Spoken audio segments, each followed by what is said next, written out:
এই মুহূর্তে সবকত বড় খবর, ব্রেকিং নিউজ,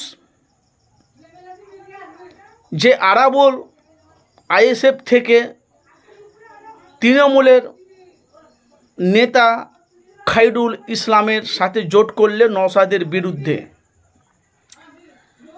বড় ধাক্কা আইএসএফের দলটা আগামী দিনে বাংলার কিছু সংখ্যালঘু মানুষ, সাধারণ মানুষ, তারা একটাই প্রশ্ন করছে, হঠাৎ কি এমন হলো যে আরাবুল তৃণমূল থেকে ওনাকে লকআপে ভরা হয়েছিল, জেল থেকে বেরিয়ে এসে তাকে আইএসএফের দলে নেওয়া হলো অনেক মাজা ঘুষার পর, তবে আরাবুলকে দলে নেওয়া হয়েছিল। আরাবুল বলেছিল, তৃণমূলের সম্বন্ধে বহুত রকম কথা বলেছিল, সোশ্যাল মিডিয়া আমরা দেখেছি। ভাই, আমাদের কাজ হলো উভয় পক্ষে মানুষের কাছে সত্যটা আমাদের কাছে মানুষের কাছে তুলে ধরা। কিন্তু সেই যে আরাবুল এখন খায়রুল ইসলামকে তার সাথে থেকে নওশাদের বিরুদ্ধে জোট হয়ে বড় ধাক্কা আইএসএফের দলটাকে। সোশ্যাল মিডিয়ায় এখন আমরা দেখতে পাচ্ছি ব্যাপক হারে ঝড় উঠছে। তাহলে আইএসএফের দল আমরা দেখেছি যে বিধানসভা ভোটে নওশাদ সিদ্দিকী যেভাবে ভাঙড়ের মানুষেরা নওশাদকে জিতিয়ে আবার দ্বিতীয়বার এমএলএ বিধায়ক করেছে, আপনারা জানেন যে ইজ্জত, যে সম্মানটা ছিল না আরাবুলের। ভাই দেখেন, আমরা মিডিয়া, আমরা সাংবাদিক, আমাদের কাজ হলো কি মানুষের কাছে উভয় পক্ষে সত্যটা তুলে ধরা। কিভাবে দেখেছেন ভোট প্রচারে নওশাদ সিদ্দিকী যে যারা আইএসএফ করে, যারা আইএসএফের কর্মীরা, তাকে কিভাবে দেখেছেন ফুলের মালা পরিয়েছে, তাকে মিষ্টি খাইয়েছে, বড় বড় গিফট করেছে মালা সাজিয়ে। সে দৃশ্য কিন্তু আপনারা দেখেছেন, আমরাও দেখেছি। ভাইজান, কি এমন হলো? আরাবুল নার্সিংহোম খুললো, তারপরে এখন খায়রুল ইসলামের পাশে থেকে সামনে ভোট আসছে ভাই, তারা লড়াই করবে নওশাদের বিরুদ্ধে। তাহলে ভাই একটা প্রশ্ন রয়ে যাচ্ছে, তাহলে নওশাদ সিদ্দিকীর বিরুদ্ধে নওশাদ সিদ্দিকী কী এমন কাজ করছে?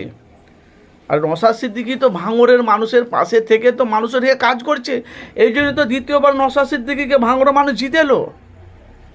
আপনারা বলেন, যেখানে বিজেপির 67টা 66 সিট ছিল, সেখানে 200-র উপরে সিট হয়ে গেল বিধানসভায়।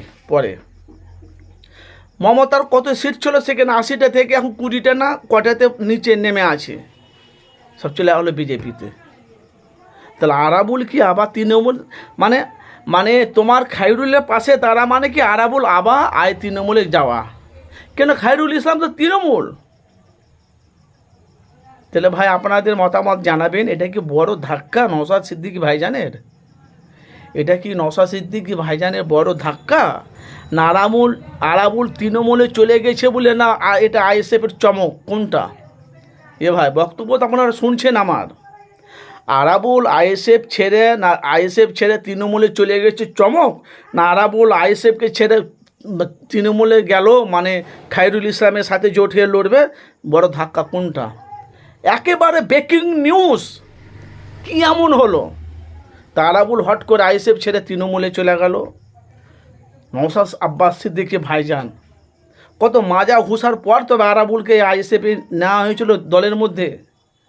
সোশ্যাল মিডিয়া আপনারা দেখেছেন তো আপনাদের মতামত অবশ্যই জানাবেন। এরা বলছে, খায়রুল ইসলাম বলছে, এরা জোর জবরদস্তি করে পার্টি অফিসগুলো দখল করছে, মারধর করছে, আমার গাড়ি ভেঙে দিয়েছে, আমার বিভিন্ন রকম আমরা সে সোশ্যাল মিডিয়া আমরা দেখতে পাচ্ছি, ইউটিউবে ভাইজান বলি কথা, ইউটিউব ফেসবুকে আমরা দেখতে পাচ্ছি।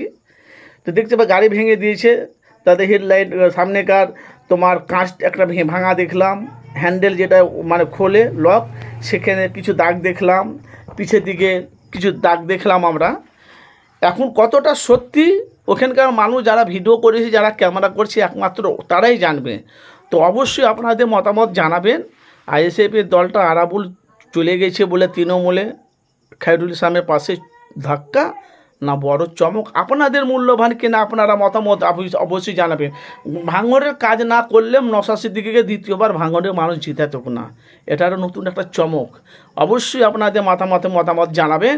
সবাই বলছে মারামারি কাটাকাটি দাঙ্গা বিভিন্ন রকম জিনিস সব হচ্ছে। এ বলছে খায়রুল ইসলাম বলছে আমরা নতুন আমরা সংগ্রাম অশান্তি আমরা চাই না, আমরা শান্তি বজায় চাই। তো আগামী দিনে নওশাদের বিরুদ্ধে, নওশাদকে তো অনেক রকম কথা বলছে আপনারা দেখেছেন, কিন্তু সম্পূর্ণ ভিডিও আমার চ্যানেলের মাধ্যমে আছে, আপনারা গিয়ে দেখেন, দেখতে পাবেন। তো নিজে ডাইরেক্ট বলছে। তো অবশ্যই আপনারা মতামত জানাবেন। নওশাদ সিদ্দিকী ভাইজানের পাশে আপনারা আছেন না, আপনারা কার পাশে আছেন অবশ্যই আপনারা কমেন্ট বক্সে মতামত জানাবেন। এটা বড় ধাক্কা না বড় চমক, অবশ্যই মতামত জানাবেন। একেবারে ব্রেকিং নিউজ।